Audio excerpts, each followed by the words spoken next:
So right now we have finished northern plains. हाँ बताओ. ये जो क्वेश्चन था Discuss the challenges associated with the Himalayans and the roles of EIA. हाँ. What is 60-40 या challenges को ऑलमोस्ट आप 50 to 60% दोगे. एनवायरमेंटल इम्पैक्ट असेसमेंट को आप बाकी का 40%. ठीक है. Okay, now let's start the next division, that is the western and eastern coastal plain. इसमें ही लिख देते हैं coastal plain, the western and eastern coastal plain. So basically आप जानते हो जैसे इंडिया की we have coast line from 3 sides. One side Arabian Sea, another side Indian Ocean and then Bay of Bengal. So basically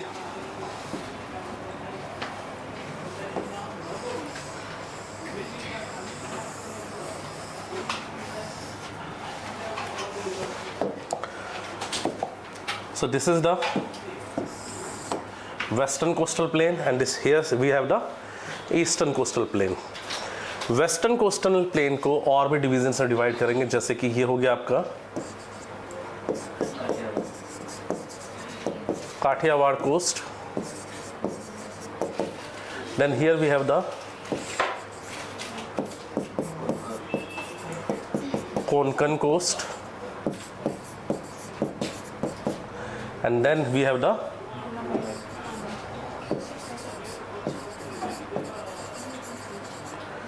Malabar coast.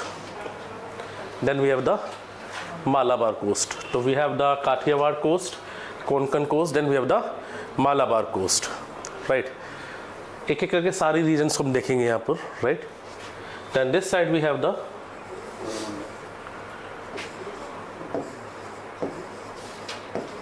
Coromandel coast. Then here we have the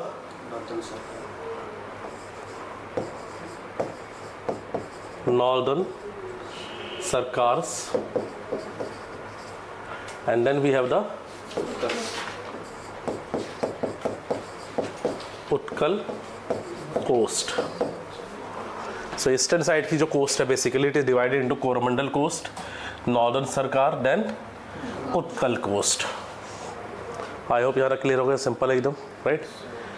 अब basically क्या है, first आपको समझना पड़ेगा जो हमारा ये peninsular India है, मेजॉरिटी रिवर्स किस साइड में फ्लो हो रही है, ईस्टर्न साइड में या वेस्टर्न साइड में? किधर, ईस्टर्न साइड में या वेस्टर्न साइड में? ये वेस्टर्न साइड है, इधर ये ईस्टर्न साइड है. This is western side, this is eastern side. तो जो मेजॉरिटी रिवर्स है वो किधर जा रही है, ईस्टर्न साइड या वेस्टर्न साइड में? अभी भी कोई वेस्टर्न बोल रहा है? ईस्टर्न साइड में. जितनी भी बड़ी बड़ी रिवर्स देखोगे, महानदी, गोदावरी, कृष्णा, कावेरी, ये सब किधर जा रही हैं? ईस्टर्न साइड में फ्लो हो रही हैं. वेस्ट फ्लोइंग रिवर्स बहुत ही लिमिटेड है हमारे पास. अब बड़ी वेस्ट फ्लोइंग रिवर्स तो बहुत ही लिमिटेड.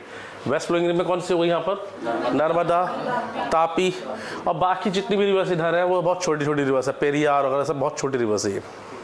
ठीक है. अब यहाँ पे ध्यान से देखना इस चीज़ को. अगर हम वेस्टर्न कोस्ट की बात करते हैं तो western coast is comparatively narrow and it is discontinuous also. Western coast जो है कंपैरेटिवली कैसी है? नैरो है, और साथ के साथ जो है बहुत ही ज़्यादा डिसकंटिन्यूअस, बहुत ज़्यादा ब्रॉड नहीं है ये. तो नैरो क्यों नहीं? क्योंकि सेडिमेंट ही उतना नहीं है. तो लेस सेडिमेंट तो लेस डिपोजिशन, तो जो कोस्ट होगी वो कंपैरेटिवली नैरो होगी. एंड सेकेंड थिंग क्या है कि यहाँ पे बहुत ज़्यादा रिवर्स भी नहीं है, तो कंटिन्यूटी नहीं है कोस्ट में. वहीं अगर आप कंपेयर करोगे ईस्टर्न कोस्टल प्लेन को, so these are quite broad, majority rivers they are making delta, and they are highly continuous also. They are highly continuous also. तो ब्रॉड एंड कंटिन्यूअस जो है बेसिकली ये पूरा आपको हमारी ईस्टर्न कोस्ट देखने को मिलेगी। क्लियर है सब कुछ चीज़? हाँ, ये वाला तो कंटिन्यूस होगा ना, क्योंकि कोई रिवर भी इंटरसेक्ट करता है। ये यहाँ पर तो बहुत ही ज़्यादा रिवर इंटरसेक्ट करता है, तो ये तो रिवर बहुत सारी तो रिवर डेल्टा बना रही है ना, इनके बड़े बड़े डेल्टाज है वो सब माउथ पे बन रहे हैं ना, तो को घाट। हाँ बिल्कुल। अभी जितने लोगों के दिमाग में वेस्टर्न घाट ईस्टर्न घाट चल रहा है उसको लेके से कंफ्यूज मत हो जाना, नहीं सर। बिकॉज जब इसको लोग पढ़ते हैं ना वो यही होता है, वो वेस्टर्न घाट और ईस्टर्न घाट को सोचने लग जाते हैं। वेस्टर्न घाट ईस्टर्न घाट अभी पढ़ेंगे पेनिनसुलर इंडिया में। अभी right now we are talking about the western coast and the eastern coast. ये बात समझ में आ रही कि नहीं आ रही है? ठीक है।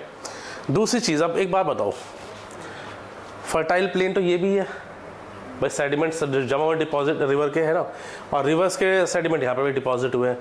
दोनों जगह फर्टाइल प्लेन है, लेकिन फर्टाइल प्लेन ज़्यादा नंबर्स में कहाँ पर है, ज़्यादा क्वांटिटी में कहाँ पर? एक्सटेंसिवली इधर फैला हुआ है या इधर फैला हुआ है? ईस्टर्न साइड में फैला हुआ है, ठीक है। इधर है लेकिन लिमिटेड नंबर में। अब ऐसी कंडीशन में क्या होता है, क्योंकि यहाँ पे फर्टाइल प्लेन बहुत लिमिटेड है, तो फार्मर को यहाँ पे ऐसी क्रॉप्स को ग्रो करना पड़ेगा जिनको उसने भले ही कम एरिया में ग्रो किया हो, ठीक है ना, जिनको भले उसने कम एरिया में ग्रो करा हो, लेकिन उसके बावजूद भी उसको इकोनॉमिक रिटर्न ज़्यादा मिलेगा। तो बेसिकली ईस्टर्न कोस्ट पर जो है आप देखोगे तो जो डोमिनेंस है क्रॉपिंग पैटर्न में वो है कैश क्रॉप्स की। Farmer they will be growing here cash crops, जैसे फॉर एग्जांपल ब्लैक पेपर है, क्लोव्स है, ये मसाले हैं, स्पाइसेस है। तो one kilo black pepper 1 kilo rice, किसकी मार्केट वैल्यू ज़्यादा होगी? ब्लैक पेपर की, ठीक है ना।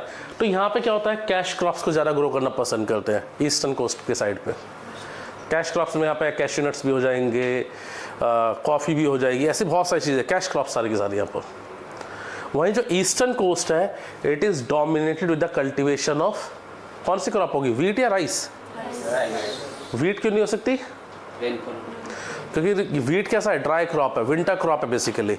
यहाँ पे ह्यूमिड रीजन है पूरा पूरा, मॉइस्चर ज़्यादा है यहाँ पर, so it is suitable for the kharif crops. तो this side there will be dominance of kharif crop, while on the another side there will be dominance of cash crops.